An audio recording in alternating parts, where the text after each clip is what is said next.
what markets you think are the ripest? And I say ripest, but I think that's a combination between there's an opportunity for great market share, but there's also a leaning in of who they are that would embrace the technology, call it the risk. I'm curious, what are the top couple? It's a great question. There's an easy answer and there's a hard answer. I think that the easy answer is anything consumer facing right now, they're sort of mitigating their risk in the future. Brands that you can recognize have spoken out and said, hey, I'm going to go carbon neutral by this date. And then they got challenged and say, hey, carbon neutrality in 2050 could mean that you can just decarbonize in 2049, right? You jump on a call with them and it's just like, yeah, it's really hard actually, right? We got to get this by 2029, man. You got to start projects today. You're not buying a fossil fuel boiler today if you want to be carbon zero by 2050. But at the end of the day, I think the way my team operates is there's a CFO in these companies.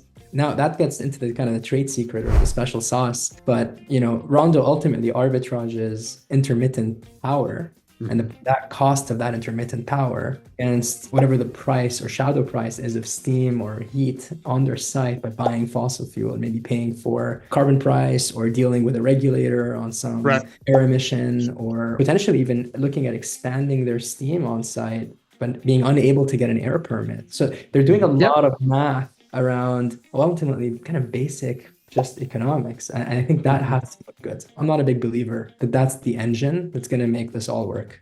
And I don't think we want that to be the engine necessarily. That will result in a more expensive world for all of us. I think we should do our utmost to find ways, viable ways, to make clean energy cheaper than fossil fuel.